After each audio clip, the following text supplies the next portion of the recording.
Hello दोस्तों, क्या हाल है। तारीख आज 12 दिसंबर, दिन मंगलवार, हिंदी तिथि अमावस्या। और आइए बात करते हैं आज के मुख्य समाचार में देश भर की तमाम बड़ी खबरों पर नजर डालते हैं। दोस्तों, एक तो आज की तारीख स्पेशल है। आज ही के दिन 12 दिसंबर 1911 में भारत की राजधानी को कोलकाता से बदलकर दिल्ली कर दिया गया। इसकी घोषणा उस समय ब्रिटेन के राजा जॉर्ज ने की थी। चलिए दोस्तों, आगे बढ़ते खबरों में देखिए, मुख्यमंत्री का सिलसिला चल रहा। छत्तीसगढ़ मध्य प्रदेश के बाद अब राजस्थान की बारी है। आज जयपुर में हटेगा सीएम के नाम से पर्दा। रक्षा मंत्री राजनाथ सिंह आज जयपुर आएंगे और राजस्थान को आज नया मुख्यमंत्री मिलने जा रहा। इससे पहले दो राज्यों में घोषणा हो चुकी है। आपको पता होगा छत्तीसगढ़ और मध्य प्रदेश में। छत्तीसगढ़ में तो कल 13 दिसंबर को मुख्यमंत्री की शपथ लेंगे विष्णुदेव साय। बताया जा रहा है कि पीएम मोदी समेत बीजेपी शासित राज्यों के मुख्यमंत्री भी इस कार्यक्रम में आएंगे। 13 तारीख को छत्तीसगढ़ के रायपुर आ सकते हैं प्रधानमंत्री नरेंद्र मोदी, गृह मंत्री अमित शाह भी। साइंस कॉलेज ग्राउंड में होगा शपथ ग्रहण समारोह। और वहीं इधर मध्य प्रदेश में मोहन यादव होंगे एमपी के नए मुख्यमंत्री। 2 डिप्टी सीएम भी नियुक्त किए जाएंगे। वर्तमान सीएम शिवराज सिंह चौहान ने इस्तीफा सौंपा। 13 दिसंबर को होगा एमपी के सीएम का भी शपथ ग्रहण समारोह। और ये मोहन यादव मध्य प्रदेश उज्जैन से भाजपा विधायक हैं, जो एमपी के नए मुख्यमंत्री बनने जा रहे हैं। लेकिन अब ये उज्जैन में कभी रात नहीं रुक सकेंगे, क्योंकि यहाँ ऐसी मान्यता दोस्तों की इस शहर में 2 राजा एक साथ नहीं रहते हैं। और क्योंकि उज्जैन के राजा महाकाल वहाँ पहले से ही विराजमान है, इसीलिए सदियों से मध्य प्रदेश उज्जैन में कभी किसी राज्य का मुख्यमंत्री या भारत का प्रधानमंत्री, राष्ट्रपति कभी रात नहीं रुकते हैं। मोहन यादव कड़े हिंदुत्व समर्थक हैं और मंदिरों के समर्थक के रूप में इन्हें जाना जाता है। ओबीसी नेता मोहन यादव अब एमपी की कमान संभालेंगे। और पति के सीएम बनने के बाद इनकी पत्नी का इंटरव्यू आया, देखिए आप। इनकी वाइफ का कहना कि बहुत संघर्ष किया। इनके पिता बोले कभी सोचा नहीं था, महाकाल की कृपा है। बहरहाल वो सब तो ठीक है। अब एक ही राज्य बचा जहां सस्पेंस अभी भी बहुत ज्यादा बरकरार है। राजस्थान में भी उम्मीद है आज दोपहर तक मुख्यमंत्री का चेहरा सामने आ ही जाएगा। अनुमान लगाया जा रहा है कि सामान्य वर्ग से हो सकता है राजस्थान का नया सीएम। भाजपा ने अपने विधायकों को आज जयपुर बुलाया है। और राजस्थान वासियों के लिए एक और अच्छी खबर है कि सरकार नई बनते ही 38,000 नौकरियों के लिए आवेदन की प्रक्रिया भी शुरू हो जाएगी, जिससे बेरोजगार युवाओं को राहत मिलेगी, है ना। और अगली बड़ी खबर देखिए दोस्तों, आरबीआई ने लोन माफी को लेकर लोगों को अलर्ट किया और कहा कि कहीं आप भी जालसाजों के जाल में तो नहीं फंस रहे हैं। रिजर्व बैंक ऑफ इंडिया की तरफ से सभी देशवासियों को चेतावनी जारी करते हुए कहा गया कि कर्ज माफी के झूठे विज्ञापन से ग्राहक सतर्क रहें, वरना आपके साथ इस बहाने धोखाधड़ी हो सकती है। चलिए अगला अपडेट है कि जनवरी 2024 तक सस्ता हो सकता है प्याज। सरकार को उम्मीद है कि 40 रुपए प्रति किलो से नीचे आ जाएंगे इसके रेट, एक्सपोर्ट पर बैन लगाने के बाद। और वहीं देखिए, इस साल के आंकड़े आ रहे हैं कि जुलाई 2020 से लेकर दिसंबर 2023 तक हमारे देश में कुल 3.25 करोड़ के लगभग एमएसएमई रजिस्टर हुए हैं। सरकार ने संसद के सदन में ये बात की जानकारी दी। और वहीं देखिए दोस्तों, आरबीआई ने एक और बड़ी चेतावनी जारी करते हुए कहा कि जो भी राज्य सरकारें ओपीएस लागू करने का प्लान कर रही हैं, उन्हें बड़ा नुकसान होगा। ओपीएस यानी ओल्ड पेंशन स्कीम, पुरानी पेंशन योजना को लागू करने के लिए कई राज्य सरकारों ने जो घोषणा की है, वो अगर लागू की जाएगी तो उन राज्यों की विकास रफ्तार धीमी हो जाएगी। एक बार फिर से रिजर्व बैंक ऑफ इंडिया ने देश भर की सभी स्टेट गवर्नमेंट को इस बात को लेकर अलर्ट किया है। और एक रिपोर्ट आ रही डॉलर वर्सेस रुपीज को लेकर। भारतीय करेंसी पर भी पड़ा शेयर बाजार की तेजी का असर। शुरुआती कारोबार में ही डॉलर के सामने मजबूत हुआ रुपया। और निवेशकों के लिए खबर है, बॉन्ड मार्केट में बाहर। अब 12 दिसंबर को खुलेगा बैंक ऑफ महाराष्ट्र का 1000 करोड़ का इश्यू। वहीं निवेशकों के लिए एक और अच्छी खबर है कि इस सप्ताह 3 कंपनियां आईपीओ लेकर आ रही है। डोम इंडस्ट्रीज, इंडिया शेल्टर, इन दोनों का आईपीओ 13 दिसंबर को ओपन होगा। और इसके अलावा आइनॉक्स का आईपीओ भी 14 दिसंबर को खुलने जा रहा है ना। तो कल से ही लोग इन आईपीओ में निवेश कर पाएंगे। चलिए अगली बड़ी एक शानदार खबर देखिए दोस्तों, कुदरत का करिश्मा। एक महिला ने एक साथ दिया 3 बच्चियों को जन्म और तीनों लड़कियों का नाम भी रखा गया सरस्वती, दुर्गा और लक्ष्मी। ये घटना बिहार की है। बिहार के जुमई इलाके में एक महिला ने 3 बच्चियों को एक साथ जन्म दिया और इसके बाद पूरे देश में इसकी चर्चा हुई। अच्छी बात यह है कि तीनों बच्चियां पूरी तरह से स्वस्थ हैं। Amazing, right. चलिए अगली खबर देखिए, प्रधानमंत्री नरेंद्र मोदी ने विकसित भारत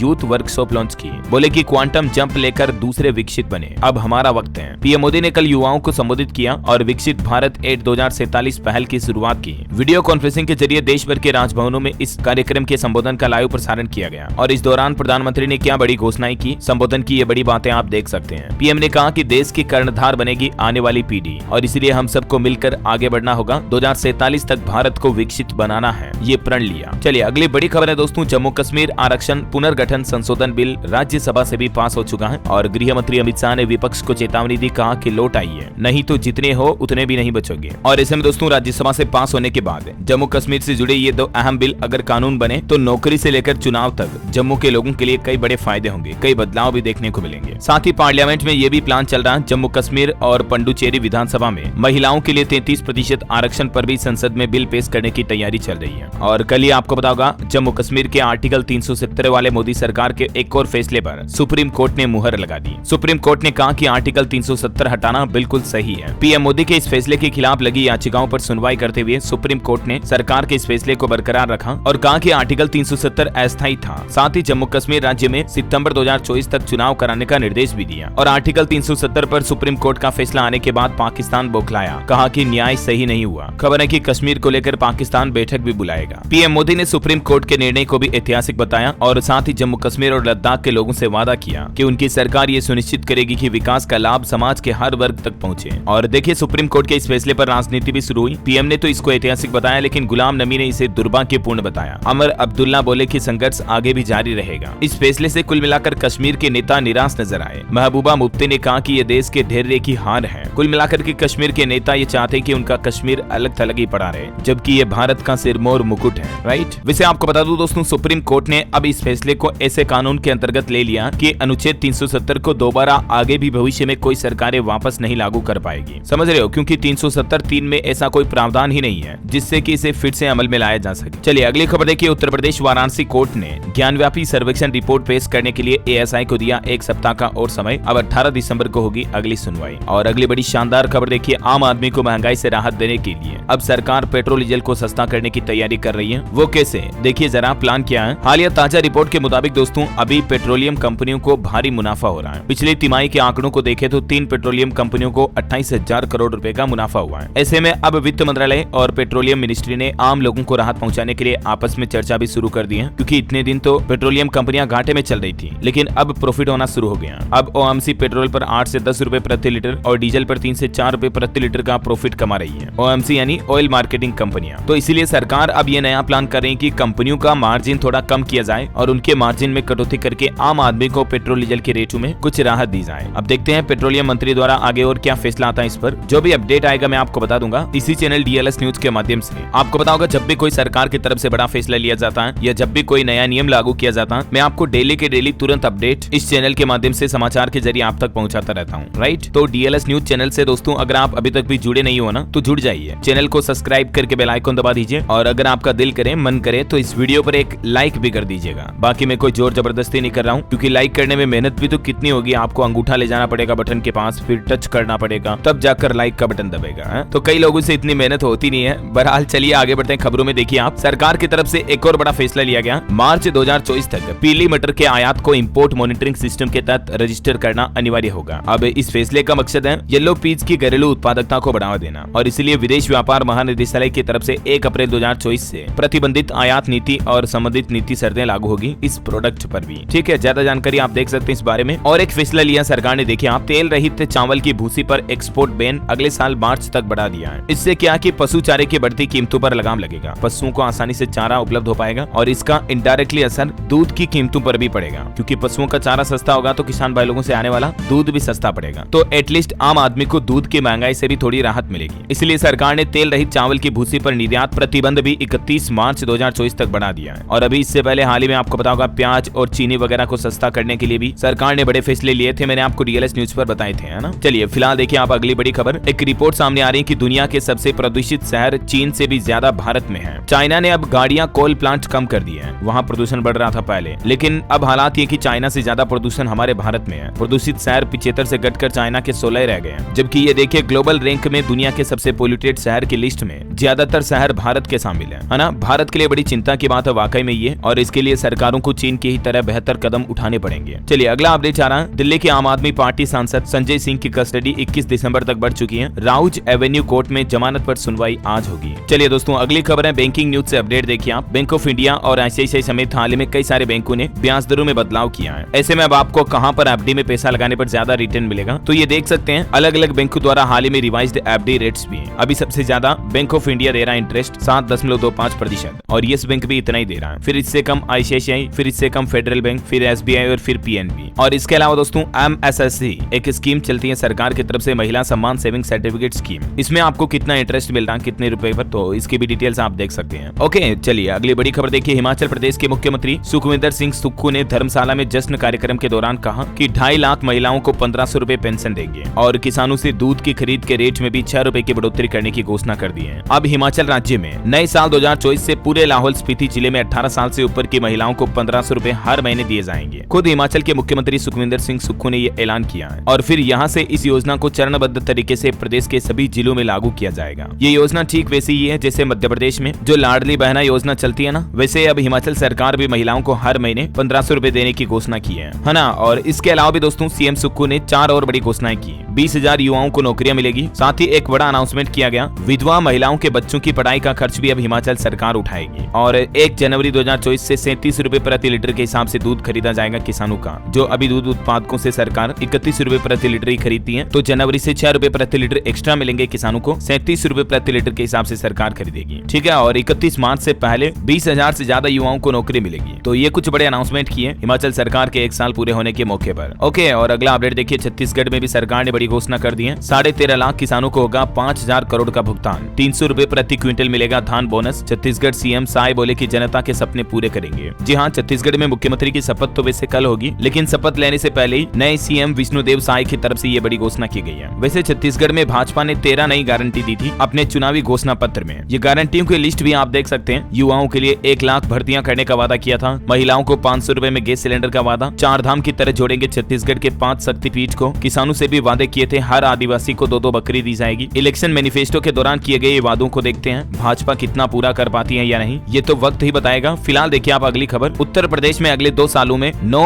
और नए हवाई अड्डों का निर्माण किया जाएगा, यानी कि नए एयरपोर्ट्स बनाए जाएंगे 9। और इस बात की घोषणा खुद ज्योतिरादित्य सिंधिया केंद्रीय मंत्री ने की है। वहीं देखिए उत्तर प्रदेश में 1 जनवरी से शुरू होगा डिजिटल सर्वे। 20 दिसंबर तक पूरा कर लिया जाएगा सर्वेयर और सुपरवाइजर का चयन भी। मुख्यमंत्री योगी आदित्यनाथ का यह नया प्लान है। रबी की फसल के दौरान हर खेत का डिजिटल सर्वे किया जाएगा। प्रदेश के सभी जिलों में खसरा के सर्वे का कार्य नए साल 1 जनवरी से शुरू होगा। इस सर्वे का मकसद है सभी किसानों तक सरकार की योजनाओं का लाभ पहुंचे, इसलिए यूपी की योगी सरकार द्वारा ये नया प्लान तय किया गया। और वहीं देखिए दोस्तों, सीएम योगी से जुड़े कुछ और अपडेट। हाथ में इलाज का पर्चा लिए महिला को मुख्यमंत्री ने आश्वस्त दिलाते हुए कहा कि अस्पताल से एस्टिमेट मंगाइए, सरकार पैसा देगी इलाज का। यूपी बिहार के लोगों के लिए भी अच्छी खबर है। अब भगवान श्री राम की नगरी अयोध्या जाने में आपको सहूलियत होगी। रेलवे भटनी से भी नई ट्रेन सेवा शुरू करने जा रहा है। चलिए अगली बड़ी अच्छी खबर देखिए दोस्तों, अब राजधानी दिल्ली में बस से सफर करना और भी आसान होगा। जल्द ही व्हाट्सएप से आप बस का टिकट बुक कर पाएंगे। जी हाँ, इससे पहले हाल ही में आपको बताऊंगा दिल्ली मेट्रो के लिए भी व्हाट्सएप टिकट बुकिंग सेवा शुरू हुई थी ना, ठीक वैसे ही अब आप दिल्ली में डीटीसी बसों की टिकट भी व्हाट्सएप के जरिए तुरंत बुक कर पाएंगे। इसके लिए आपको सिंपली इस नंबर को फोन में सेव करके हाई टेक्स्ट मैसेज करना है। चलिए खबर देखिए, दुनिया में क्रिसमस की धूम और सेंटा की मस्ती शुरू हो चुकी है। सेंटा ने रेसिंग, स्कीइंग और ऊंट की सवारी की। अमेरिका में हजारों सेंटा ने दौड़ भी लगाई। ये कुछ वीडियोस और तस्वीरें आप देख सकते हैं। न्यू ईयर और क्रिसमस के जश्न की तैयारियां शुरू हो चुकी हैं। और खबर देखिए, झारखंड के कांग्रेस सांसद धीरज साहू के घर अब तक उनके 9 अलग अलग ठिकानों से 350 करोड़ रुपए से ज्यादा बरामद हो चुके हैं। उड़ीसा और पश्चिम बंगाल में छापेमारी पूरी हुई। अब उनके रांची आवास पर रेड जारी है,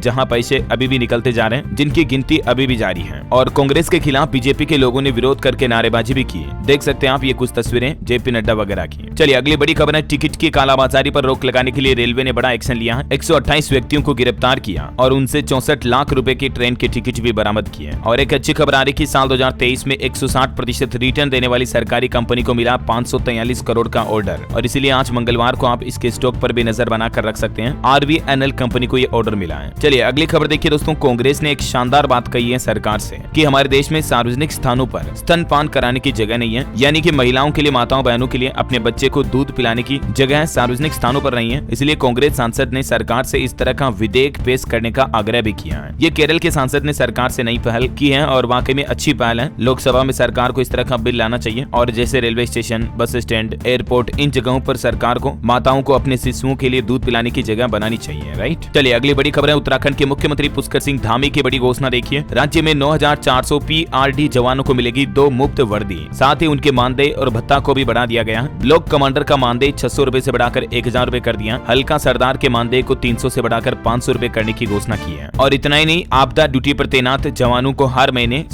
दिन 50 रुपए अतिरिक्त मानदेय भी मिलेगा। और इन जवानों के लिए कुछ और घोषणाएं देखिए आप। अति संवेदनशील ड्यूटी में जवानों की जान जाने की दशा में मिलने वाली धनराशि को 75,000 रुपए से बढ़ाकर 1.5 लाख कर दिया है। सामान्य ड्यूटी के दौरान अब 50,000 से बढ़ाकर 1 लाख रुपए मिलेंगे। और प्राकृतिक आपदा से होने वाले नुकसान के लिए भी अधिकतम 50,000 रुपए का प्रावधान रखा गया है। तो ये कुछ बड़ी घोषणाएं उत्तराखंड के मुख्यमंत्री पुष्कर सिंह धामी की तरफ से की गई, ठीक है। और इसके अलावा भी देखिए उत्तराखंड सरकार के कुछ और बड़े फैसले। अब हर साल 5% बढ़ेगा वाहनों का टैक्स भी। इस तरह का प्रस्ताव भी विधानसभा कैबिनेट में लाने की तैयारी कर रही उत्तराखंड सरकार, ठीक है। और इसके अलावा जीएसटी को लेकर भी एक फैसला है। पर्यटन टूर पैकेज की बुकिंग से राज्य को मिलेगा जीएसटी से राजस्व भी। सिंगल विंडो सिस्टम लागू किया जाएगा, क्योंकि उत्तराखंड में 4 धाम वगैरह तो बाहरी राज्यों से भी तीर्थयात्री आते हैं, तो उनके पैकेज बुकिंग वगैरह को लेकर ट्रेवल एजेंसियों के लिए ये नया जीएसटी सिस्टम लागू करने जा रही है उत्तराखंड सरकार। चलिए अगली बड़ी खबर देखिए दोस्तों, करनी सेना के राष्ट्रीय अध्यक्ष स्वर्गीय सुखदेव सिंह गोगामेडी के मामले पर अब खुलासा आ रहा है कि इस केस में रोहित गोदारा गैंग पर पुलिस ने दबिश दी। 190 टीमों ने 460 जगहों पर छापेमारी की और 85 लोगों को भी पकड़ा। और इस केस में आरोपियों के बीच अब एक लड़की की भी एंट्री हुई है। पुलिस ने उसे भी गिरफ्तार कर लिया। पता लगा कि शूटरों को पनाह दी थी इस लड़की ने, फिर हथियार और फिर केस भी दिया। लेडी डॉन पूजा सैनी के नाम से इसको जाना जाता है। इसको राजस्थान जयपुर के प्रतापनगर से गिरफ्तार कर लिया राजस्थान पुलिस ने। देखिए जरा लड़की होकर कैसे काम कर रही है, अपने माँ बाप का नाम रोशन ऐसे कर रही है। देखिए चलिए अगली खबर है दोस्तों, जम्मू कश्मीर को लेकर सुप्रीम कोर्ट ने सरकार से एक और बात कही, और वो ये कि 1990 से लेकर अब तक के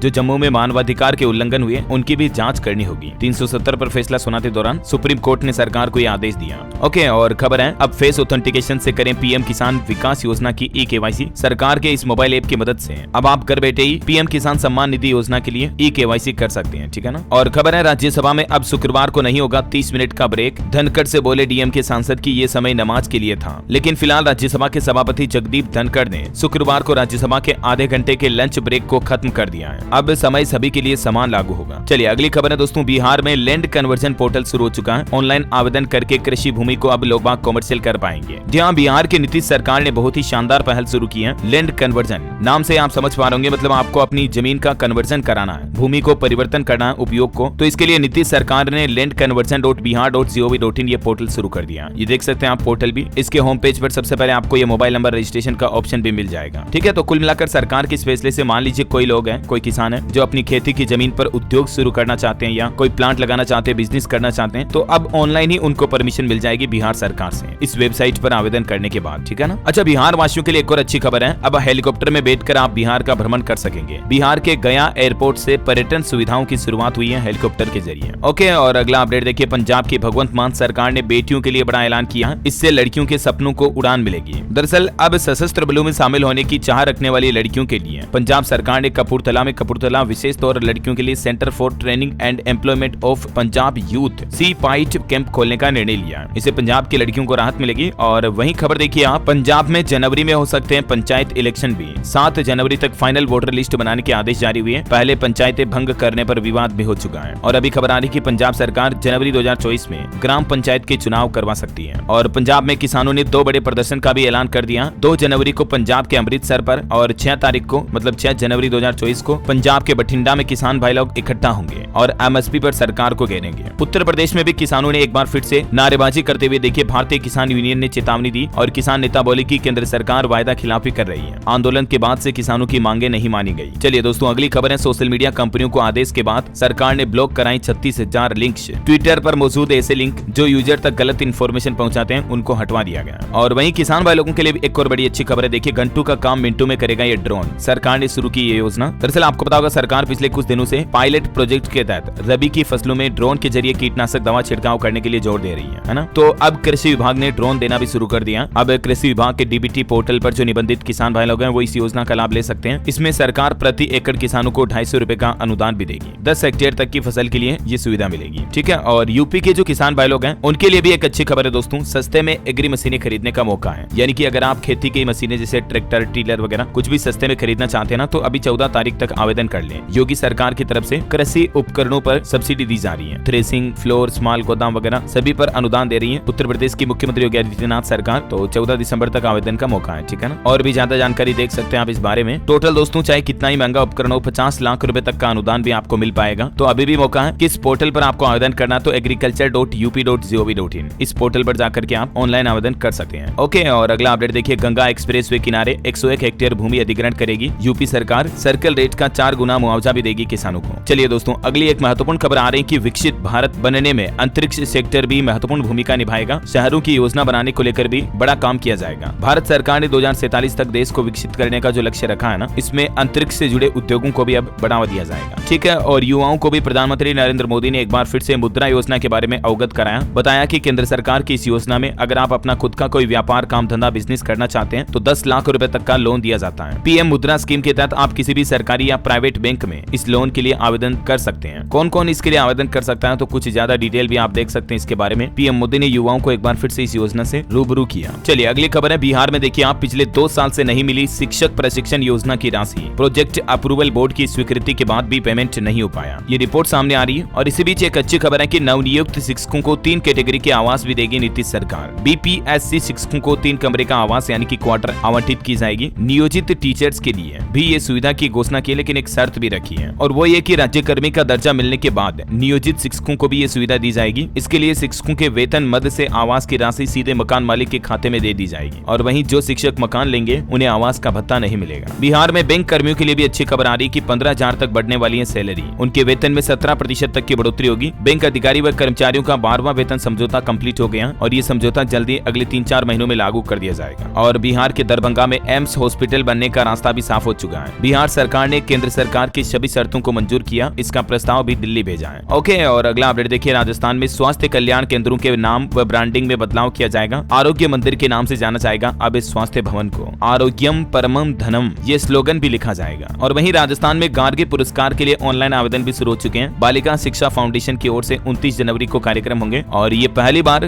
गार्गी पुरस्कार और बालिका प्रोत्साहन कार्यक्रम के लिए ऑनलाइन आवेदन का ऑप्शन मिलेगा। चलिए खबर है हरियाणा में देखिए, सौ सम्मान एक्ट के ड्राफ्ट में फिर से बदलाव किया जाएगा। प्राइवेट अस्पतालों की आपत्ति के बाद शुरू हुआ मंथन, संचालक बोले कि इससे विवाद होंगे। वैसे इस विधेयक में हरियाणा सरकार ने क्या क्या प्रावधान रखे हैं, जिसके 4 महत्वपूर्ण बिंदु भी आप देख सकते हैं स्क्रीन पर। ओके, अगला अपडेट देखिए, उत्तर प्रदेश गोरखपुर में क्रूज की सैर का इंतजार लोगों का अब खत्म होने जा रहा। 15 दिसंबर को मुख्यमंत्री योगी आदित्यनाथ क्रूज का लोकार्पण करेंगे। इस क्रूज में आपको 5 स्टार जैसी फैसिलिटी मिलेगी और गोरखपुर में घूम पाएंगे आप। वहीं यूपी में इलाहाबाद हाईकोर्ट का बड़ा फैसला, नई पेंशन स्कीम लागू होने से पहले चयनित सहायक अध्यापकों को मिलेगी पुरानी पेंशन योजना का लाभ। ये प्रदेश के शिक्षकों के लिए बड़ा फैसला सुनाया इलाहाबाद हाईकोर्ट ने। चलिए खबर है, पंजाबी लोगों का अब ऑस्ट्रेलिया जाना मुश्किल होगा। सरकार बोली कि माइग्रेशन नियम कड़े होंगे, आधी हो जाएगी प्रवासियों की संख्या, सिस्टम ठीक कर रहे हैं। कनाडा के बाद अब ऑस्ट्रेलिया भी वीजा के नियमों को कड़ा करने जा रहा है। हाल ही में कुछ कंट्रोवर्सी के मामले सामने आए थे कनाडा भारत में पंजाबी लोगों से जुड़े, तो अब इसके बाद ये कड़े नियम लागू होंगे, है ना। चलिए खबर देखिए दोस्तों, सियाचिन ऑपरेशन पोस्ट पर पहली महिला मेडिकल ऑफिसर तैनात हुई। 15,000 फीट की ऊंचाई पर पोस्टिंग हुई है इनकी। वाकई में देश की इस जवान फौजी बेटी को सैल्यूट। और करंट अफेयर्स का एक और इंपोर्टेंट अपडेट बता दूं, गुजरात की पहली महिला अतिरिक्त महाधिवक्ता बनी मनीषा शाह है। हाई कोर्ट में इनका प्रमोशन हुआ है। और खेल समाचार पर खबर देखिए दोस्तों, आईपीएल ऑक्शन 2024 की प्लेयर्स की लिस्ट जारी हो चुकी है। 333 खिलाड़ियों की होगी नीलामी। ट्रेविस हेड समेत 23 प्लेयर्स का बेस प्राइस 2 करोड़ रुपए तय किया गया। और इसी बीच आईसीसी ने भी अंडर 19 वर्ल्ड कप का शेड्यूल जारी कर दिया। बांग्लादेश के खिलाफ पहला मैच खेलेगा भारत 20 जनवरी को। उसके बाद 25 और 28 जनवरी को आयरलैंड और अमेरिका के खिलाफ भारत के मैच होंगे अंडर 19 वर्ल्ड कप में, है ना। और दोस्तों क्रिकेट फैंस के लिए एक महत्वपूर्ण अपडेट ये भी है कि इंटरनेशनल क्रिकेट में अब एक नया नियम लागू करने जा रही आईसीसी